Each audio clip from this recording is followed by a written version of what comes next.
সম্মানিত সুধী, আপনারা ইসলাম ফাউন্ডেশন কর্তৃপক্ষকে ধন্যবাদ দেবার কোনো ভাষা আমার নেই। পক্ষকালব্যাপী যে মাহফিল দ্বারা করছেন, রাসূল করিম সাল্লাল্লাহু আলাইহি ওয়াসাল্লামের মিলাদ থেকে, সিরাত থেকে দেশ বরেণ্য আলেমগণ ধারাবাহিক বক্তব্য রেখে গিয়েছেন।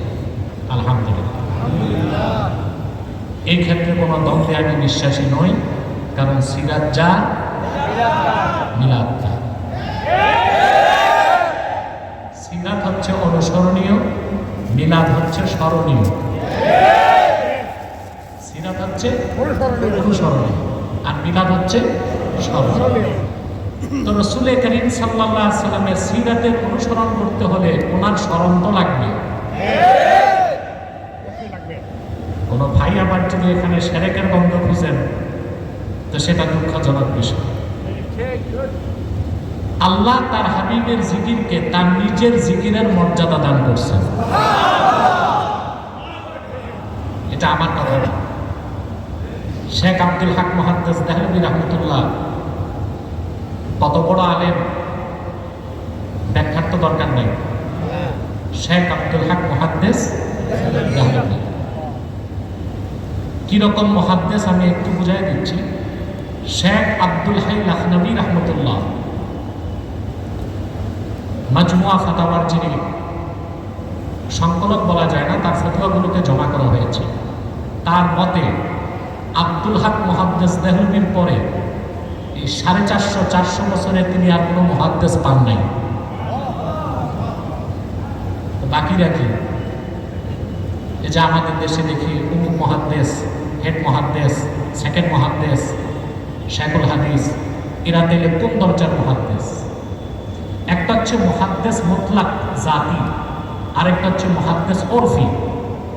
আমরা যে মুহাদ্দিস লিখি এগুলো ওরফি। আর জাতি মুহাদ্দিসদের মধ্যে আব্দুল হাই লাখনবীর মতে শেখ আব্দুল হক মুহাদ্দিস দেহলভী ছিলেন তার দৃষ্টিতে আর কোনো মুহাদ্দিস তারপরে তিনি পান নাই। জাজবুল কুলুবিল আলিয়া মাহবুব কিতাবে তিনি একটি হাদিস উল্লেখ করেছেন। আল্লাহর হাবিব ইরশাদ করেছেন, মান যাকারানি ফাকাদ যাকারাল্লাহ। যে আমার জিকির করলো সে আল্লাহর জিকির করলো। রাসূলুল্লাহ সাল্লাল্লাহু আলাইহি ওয়াসাল্লাম বলেছেন, যে আমার জিকির করলো সে আল্লাহর জিকির করলো। ভিন্ন ভিন্ন শব্দে কাজী আয়াজ ও কিতাবু শেফাতে কয়েকটা হাদিস এনেছেন। এ তো হলো হাদিস। রাসূলুল্লাহর জিকিরকে আল্লাহ তার জিকিরের মর্যাদা দিয়েছেন, তার প্রমাণ তো কোরআন শরীফ দেয়। আল্লাহ রাব্বুল আলামিন সূরাতুল ইনশিরাহে আপন হাবিবকে ডেকে বলেন, ওয়া রাফা'না লাকা যিকরাক। প্রিয় হাবিব মুহাম্মদ সাল্লাল্লাহু আলাইহি ওয়াসাল্লাম, আপনার জিকিরকে আমি আল্লাহ সমুন্নত করেছি। রাসূলুল্লাহর জিকির, ওনার প্রশংসা, ওনার স্তুতি, ওনার মাহাত্ম্য, ওনার বরত্ব, ওনার রাফআত, ওনার আজমাতকে বুলন্দ কে করেছেন?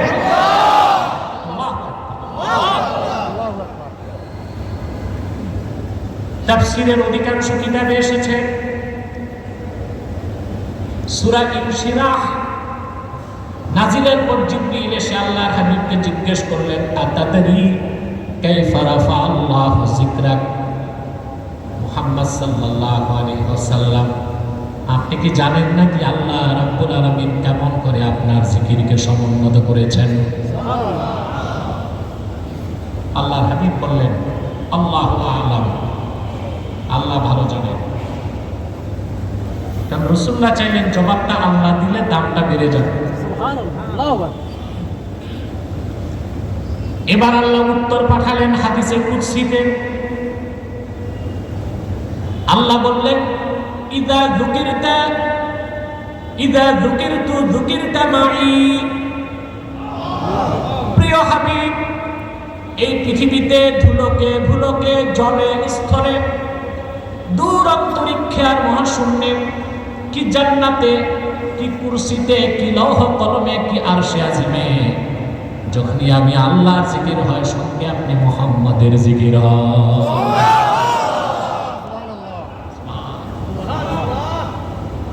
চিন্তা করা যায়? তাহলে রাসূলুল্লাহ সাল্লাল্লাহু আলাইহি ওয়াসাল্লামের জিকিরকে আল্লাহ তার জিকিরের সাথে রেখেছেন। মিলাদুন নবী মাহফিলের মূল উদ্দেশ্য হচ্ছে জিকরে নবী।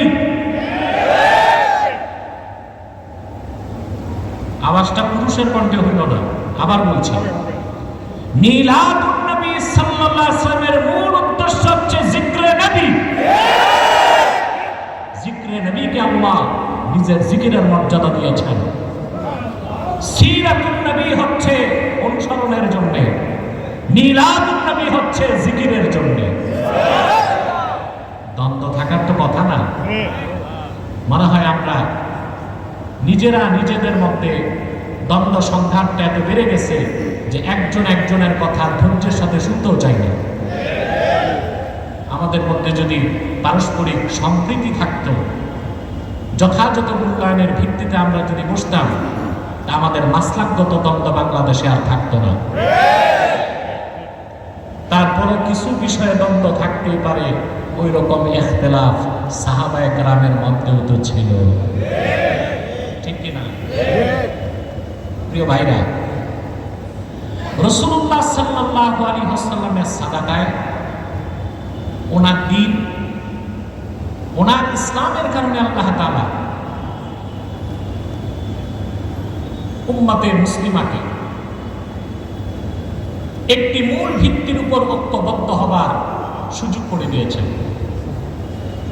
রাসূল করিম সাল্লাল্লাহু আলাইহি ওয়াসাল্লাম শুধু মুসলমানদের হেদায়েতের জন্য আসেন নাই, তিনি তো গোটা সৃষ্টি জগতের মানুষের হেদায়েতের জন্য এসেছেন, ঠিক না? কথাগুলো তো আল্লাহ কোরআন কারীমে স্পষ্ট করে দিয়েছেন। আল্লাহ রাব্বুল আলামিন বলেন, কুল ইয়া আইয়ুহান নাসু ইন্নী রাসূলুল্লাহি ইলাইকুম জামিআ। প্রিয় হাবিব মুহাম্মদ সাল্লাল্লাহু আলাইহি ওয়াসাল্লাম, আপনি বলুন, হে মানব জাতি, আমি তোমাদের সকলের হেদায়েতের জন্য আল্লাহর পক্ষ থেকে রাসূল হিসেবে প্রেরিত হয়েছি।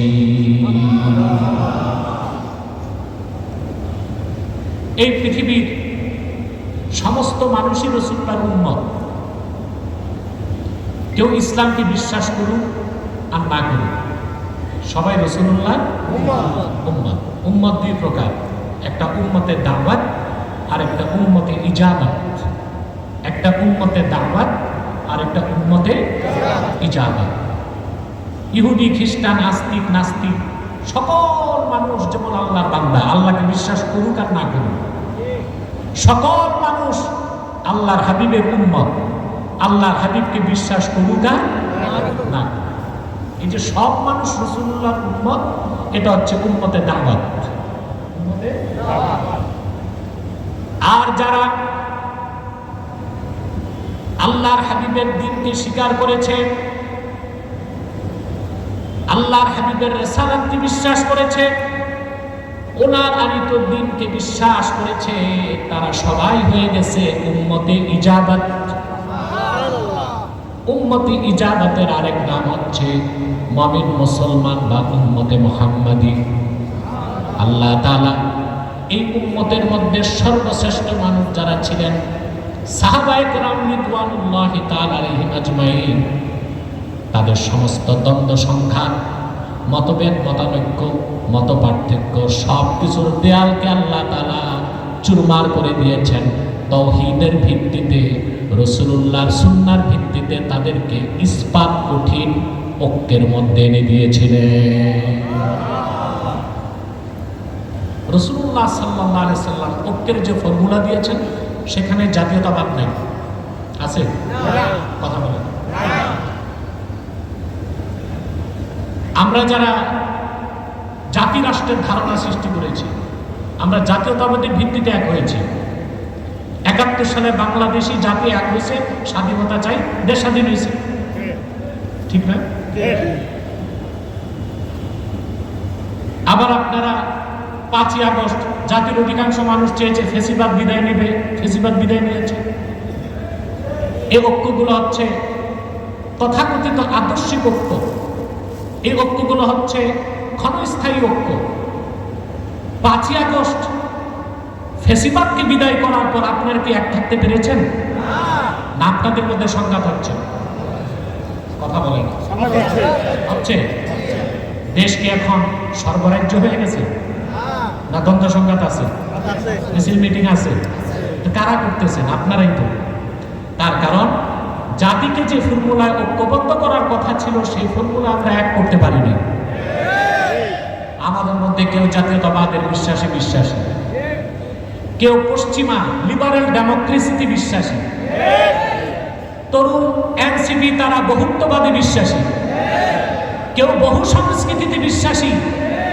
মানব রচিত সমস্ত মতবাদ ঐক্য ফর্মুলাকে বাদ দিয়ে রাসূলুল্লাহ সাল্লাল্লাহু আলাইহি সাল্লাম গোটা বিশ্বের ইমানদারদেরকে এক করেছিলেন যে কোরআন দিয়া। সেই কোরআনের ফর্মুলায় ঐক্যবদ্ধ হতে হবে জাতিকে, তাতেই জাতি মুক্তি লাভ করতে পারে।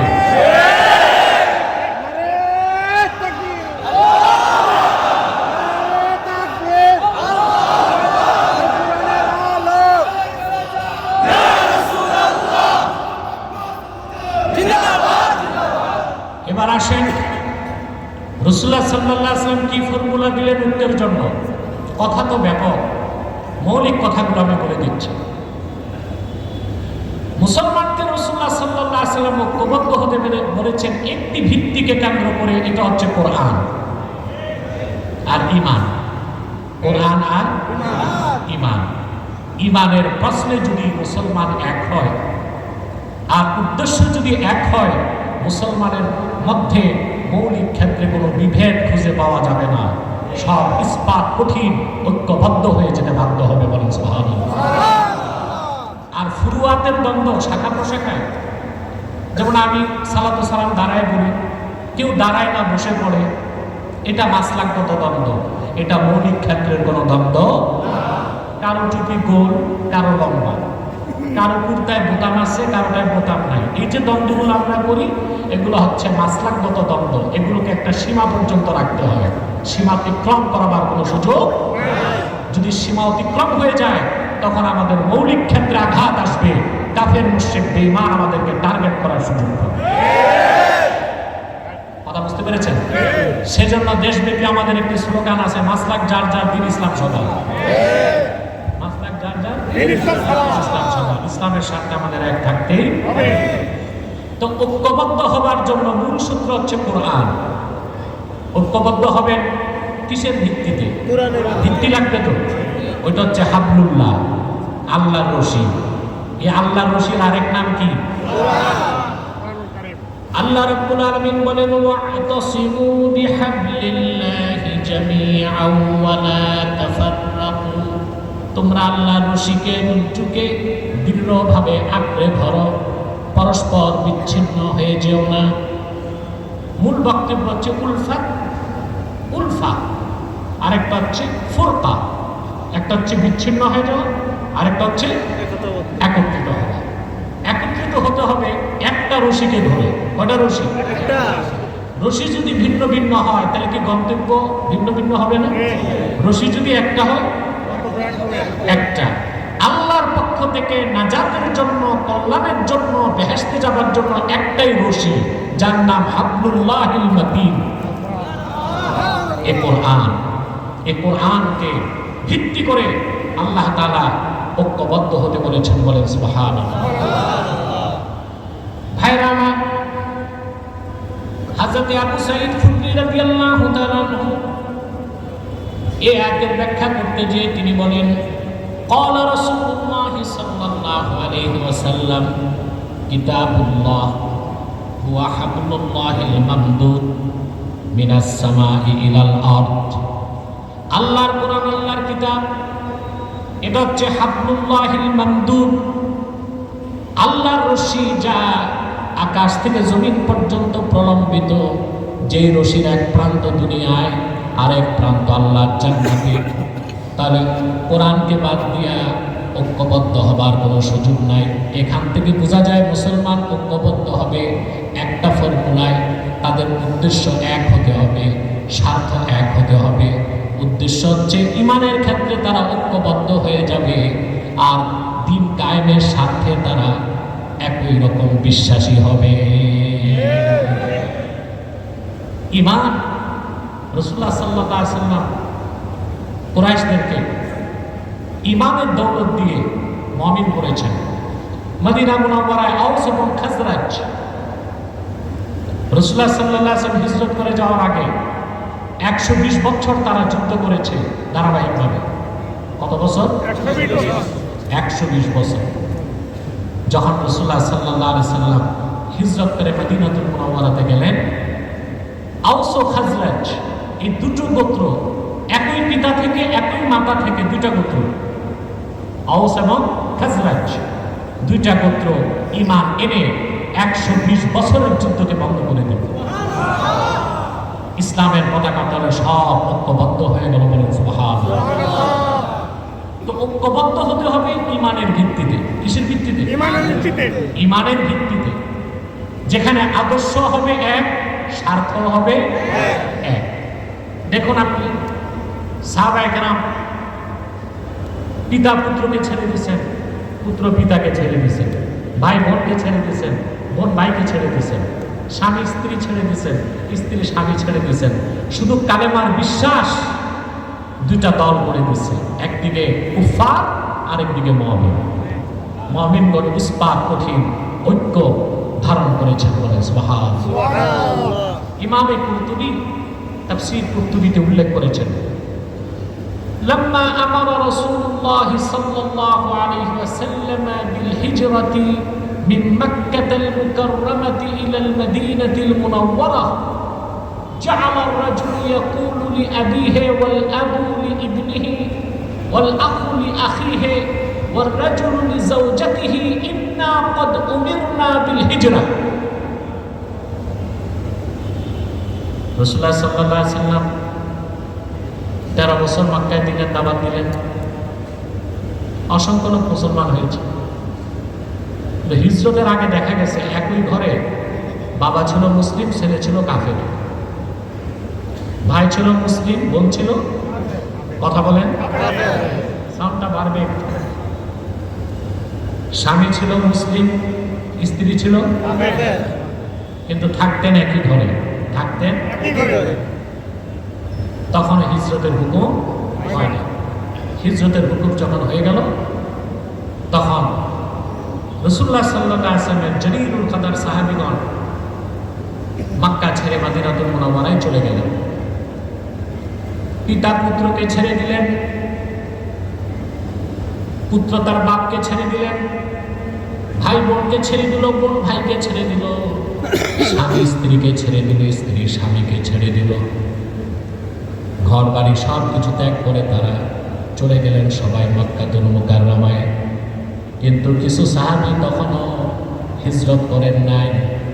আল্লাহ সঙ্গে সঙ্গে আয়াত নাযিল করে দিলেন, ইয়া আইয়ুহাল্লাযীনা আমানু লা তাত্তাখিযু আবাআকুম ওয়া আবনাআকুম আউলিয়া ইন ইসতাহাব্বুল কুফরা আলাল ঈমান।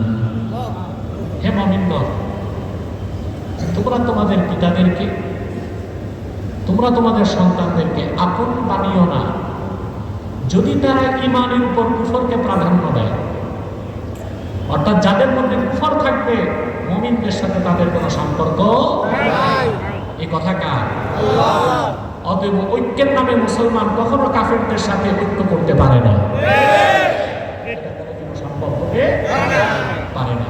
কাফেরদের সাথে বাণিজ্যিক চুক্তি হইতে পারে, সামরিক চুক্তি হতে পারে, আমদানি রপ্তানি চুক্তি হতে পারে, কিন্তু কোন মুসলিম জাতিসত্তার সাথে অন্য মুসলিম জাতিসত্তার ভাতৃপ্রতিম সম্পর্ক হতে পারে না। পারে? কিন্তু আমাদের মতিভ্রম ঘটছে।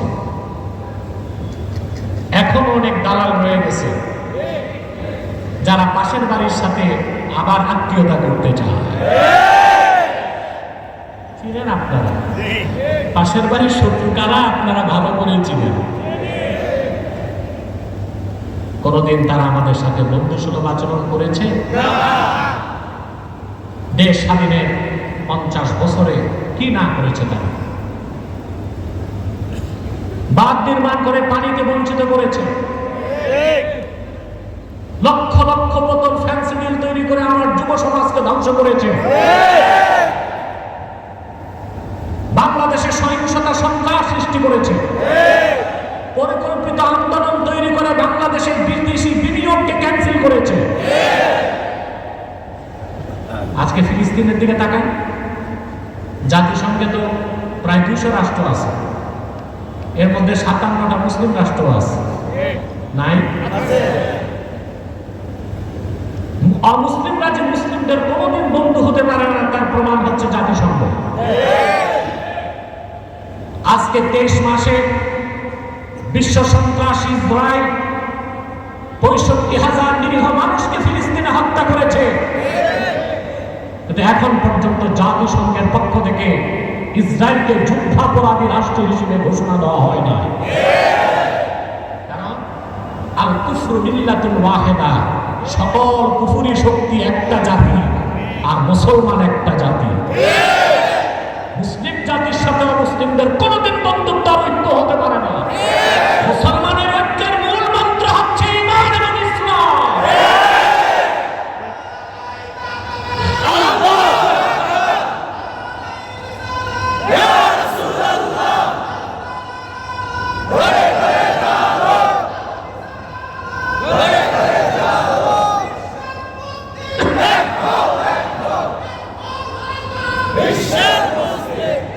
আমার ভাইরা, আজ মার্কিন যুক্তরাষ্ট্রের প্রত্যক্ষ মদদে ইসরায়েল হামলা করছে কাতারে, সিরিয়াতে, ফিলিস্তিনে গণহত্যা চালাচ্ছে। আজকে সময় এসেছে মুসলিম রাষ্ট্রপ্রধানদেরকে অনুধাবন করতে হবে, জাতিসংঘ হচ্ছে খ্রিস্টানদের একটা জুয়া খেলার ঘর। জাতিসংঘ অস্ত্র ব্যবসা হয়, ওটা জুয়া খেলার ঘর। বিশ্বের বিভিন্ন দেশে মানবাধিকার সংস্থা করছে, আমাদের বাংলাদেশে একটা করছে। এটার বিরোধিতায় আমি অত্যন্ত সোচ্চার ছিলাম, আপনারা জানেন। কিন্তু আমাদের বাকি বন্ধুদের সহযোগিতা পাই না, ওনারা কেউ কেউ যে পার্সেস হয়ে গেছে। তা আমার আর ক্ষমতায় কতটুকু, যদ্দূর আল্লাহ দিচ্ছেন তদ্দূর করলাম, কিছুটা রেজাল্ট পাইছি। আজকে বাংলাদেশ এত সুন্দর পরিবেশ, এখানে মানবাধিকার সংস্থা আছে, ইসরায়েলে নাই কেন? মানবাধিকার সংস্থা ইসরায়েলে করো, ফিলিস্তিনে করো, গাজাতে করো। আমরা যেদিন মুসলমানেরা জাতিসংঘের কপালে থুতু নিক্ষেপ করে 57টি